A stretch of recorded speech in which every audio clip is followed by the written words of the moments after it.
Our story today is called The Open Boat. It was written by Stephen Crane and is based on what really happened to him in 1896.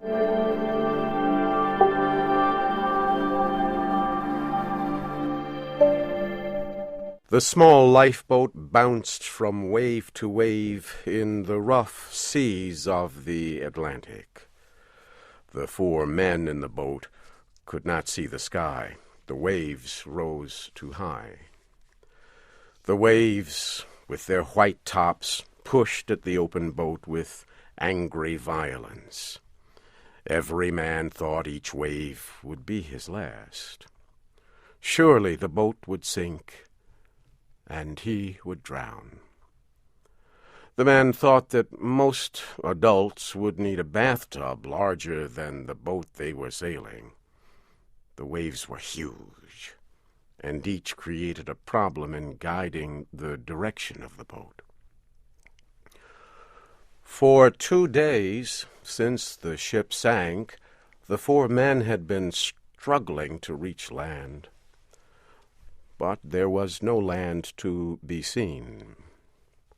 All the men saw were violent waves, which rose and came fiercely down on them. The men sat in the boat, wondering if there was any hope for them. The ship's cook sat in the bottom of the boat.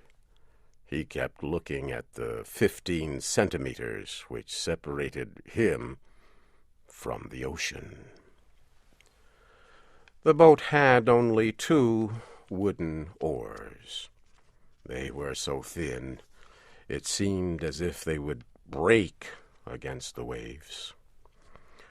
The sailor, named Billy, directed the boat's movement with one of the oars. The newspaper reporter pulled the second oar.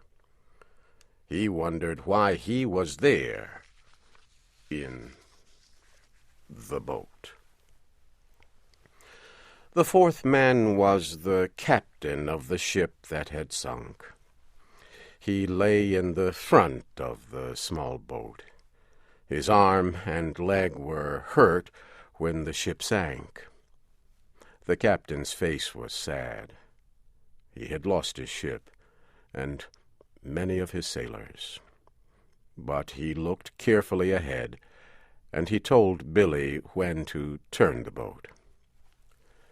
"Keep her a little more south, Billy," he said. "A little more south, sir," the sailor repeated. Sitting in the boat was like sitting on a wild horse. As each wave came, the boat rose and fell, like a horse starting toward a fence too high to jump.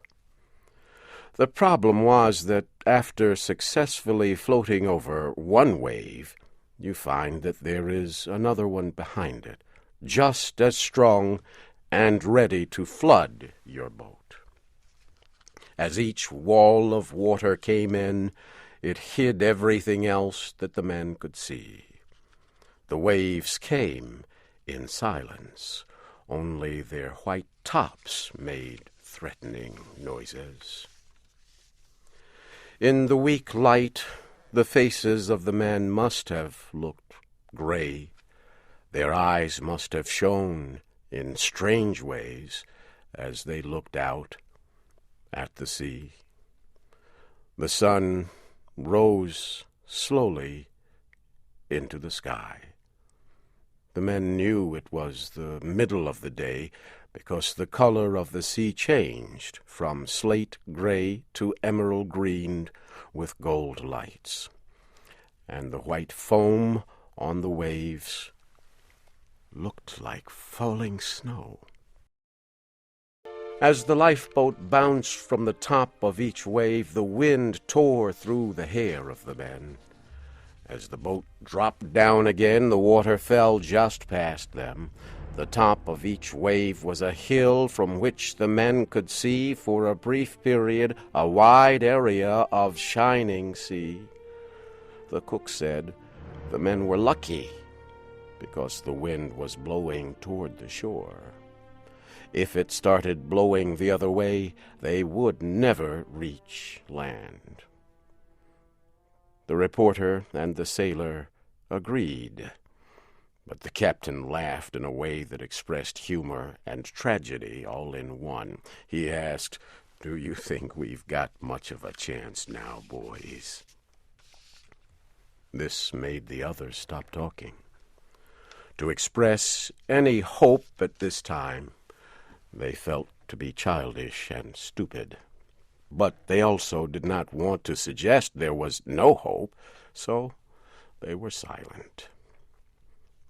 "Oh, well," said the captain, "we'll get ashore all right."